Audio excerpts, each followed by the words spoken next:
Michael dan Jeff berehat di bawah sebatang pokok.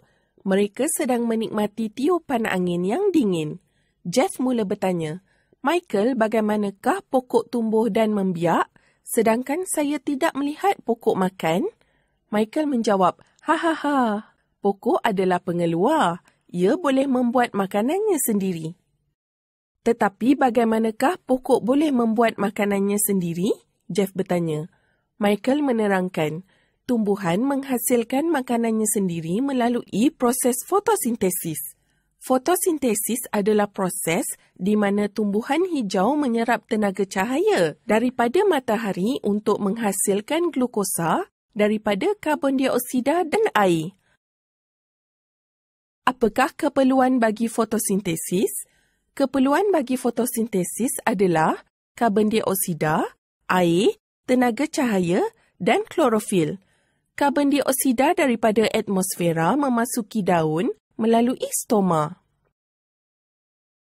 Akar menyerap air daripada tanah. Klorofil di dalam daun menyerap tenaga cahaya daripada matahari dan menghasilkan glukosa daripada air dan karbon dioksida. Oksigen dibebaskan sebagai hasil sampingan.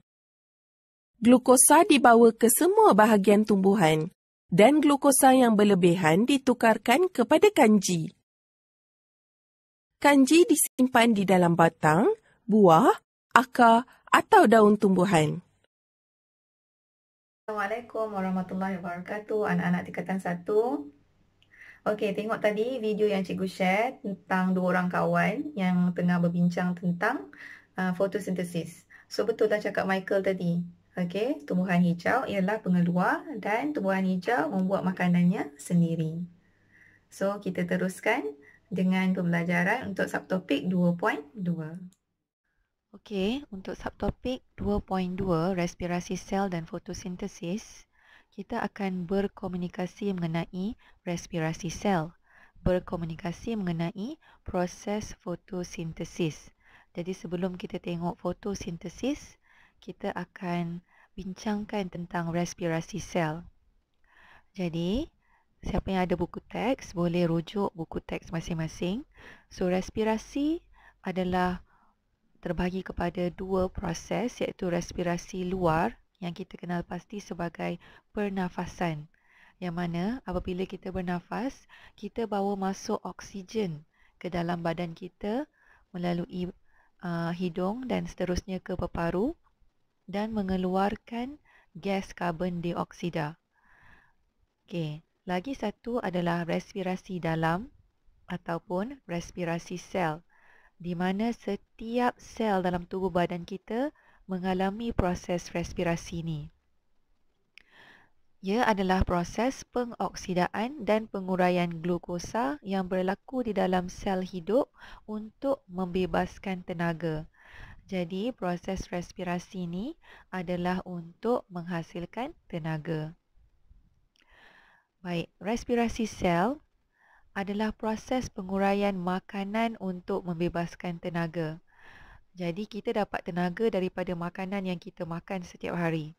So, tenaga yang dibebaskan akan digunakan untuk semua proses hidup yang berlaku dalam badan kita. Proses respirasi sel memerlukan oksigen dan glukosa. So, oksigen ni yang kita sedut hari-hari selama mana kita diizinkan untuk hidup oleh Allah SWT. Dan glukosa pula yang kita makan setiap hari untuk menghasilkan tenaga, karbon dioksida yang kita akan keluarkan semula dan juga air dalam bentuk bahan kumuh. Okey, so sekarang kita akan tengok apakah maksud fotosintesis. Seperti yang kawan awak dua orang bercerita pada awal video tadi, katanya katanya tumbuhan hijau adalah pengeluar. Jadi tumbuhan hijau ini akan buat makanan dia sendiri melalui proses yang dipanggil fotosintesis. Okey.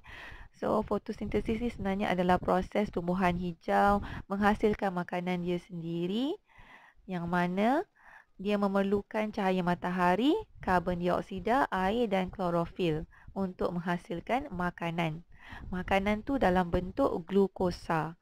yang bila berlebihan akan disimpan dalam bentuk kanji. So, bila adanya kanji dalam daun, ia akan menunjukkan bahawa proses fotosintesis telah pun berlaku. So, macam mana kita nak uji kehadiran kanji? Okey, untuk eksperimen 2.1 hingga 2.4, yang mana kita akan kaji keperluan fotosintesis. Okey, ujian kehadiran kanji ini kita perlu tahu macam mana cara dia. Okey, so daripada gambar rajah 2.15 ini, pertama sekali, kita kena ambil selai daun dan kita kena letakkan dalam air yang mendidih. Ini untuk lembutkan daun itu serta pecahkan dinding sel daun. Kemudian, daun tadi akan dimasukkan dalam tabung didih yang berisi etanol. Okey, so tabung didih yang berisi etanol dan daun tadi akan diletakkan dalam rendaman air panas. Okey, yang ini mungkin selama dalam beberapa minit saja, 5 minit macam tu. Dan kita akan perhatikan perubahan warna pada etanol tersebut. Kemudian, kita akan ambil selai daun tadi tu dan kita akan celupkan sekejap dekat dalam air panas beberapa saat. Ini pun bertujuan untuk melembutkan daun. Kemudian daun tadi kita akan letakkan di atas jubin putih dan kita akan titiskan beberapa titis larutan iodin. Okey. Okey, so pemerhatian dia, kalau ada kanji, larutan iodin yang berwarna perang akan berubah warna kepada warna biru tua.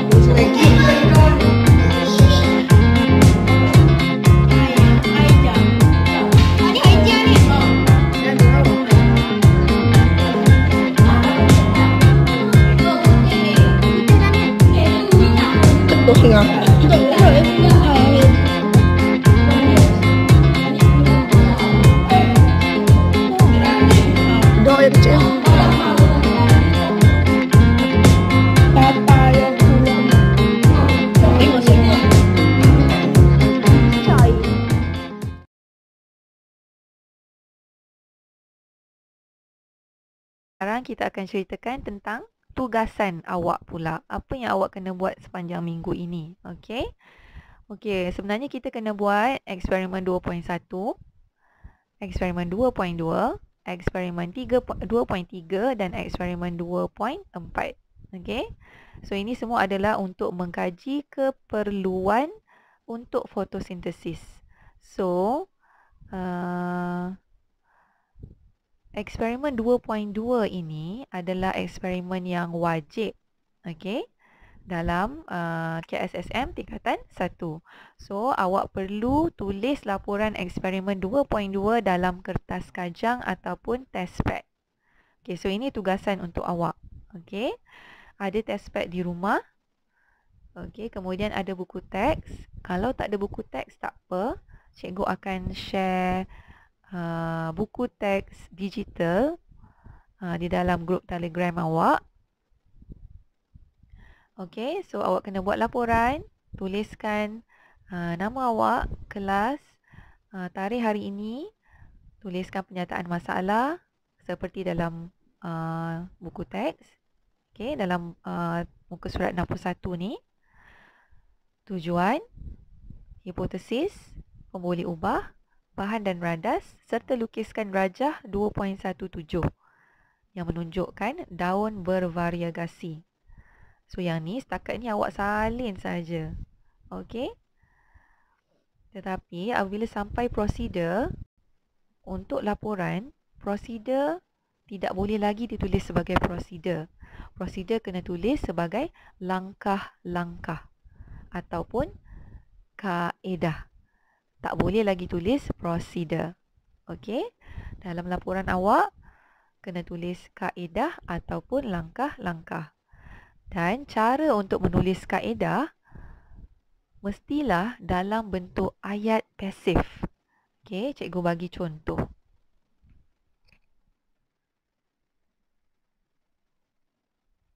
Okey, dalam prosedur ini ayat yang ditulis ini adalah ayat arahan, yang mana kata kerjanya di hadapan. Petik sehelai daun bervariegasi yang telah terdedah kepada cahaya matahari selama beberapa jam. Tapi cara menulis laporan, awak kena tukarkan ayat ini kepada ayat pasif. Begini ayatnya. Sehelai daun bervariegasi yang telah terdedah kepada cahaya matahari selama beberapa jam dipetik. Nampak tak perbezaannya? Kata kerja petik diletakkan di belakang. Macam itulah dia ayat pasif. Cikgu bagi contoh nombor 2 sekali. Lukis gambar raja yang menunjukkan taburan warna hijau pada daun. So macam mana tukarkan kepada ayat pasif? Gambar raja yang menunjukkan taburan warna hijau pada daun dilukis. Macam tu. So untuk langkah 3 dan 4 awak bolehlah cuba buat sendiri. Okey. So ini adalah tugasan untuk awak, laporan untuk eksperimen 2.2. Tuliskan dalam kertas, kajang ataupun testpad. Okey, buat sampai cara kerja ataupun kaedah ni ataupun langkah-langkah ini. Okey. So siapa yang dah siap, sebagai bukti cikgu nak awak tangkap gambar laporan awak. Okey, selfie dengan laporan awak ni. Dan hantarkan gambar awak itu berserta nama dan kelas dalam Telegram cikgu. Okey, cikgu akan kongsikan nombor telefon cikgu. Okey, terima kasih. Bye-bye. Faham tak maksud respirasi dan juga fotosintesis? So, cikgu harap awak faham. So, jangan lupa buat tugasan yang cikgu dah bagi tadi. Jangan lupa selfie dan share gambar awak dalam Telegram cikgu. Okey. Assalamualaikum.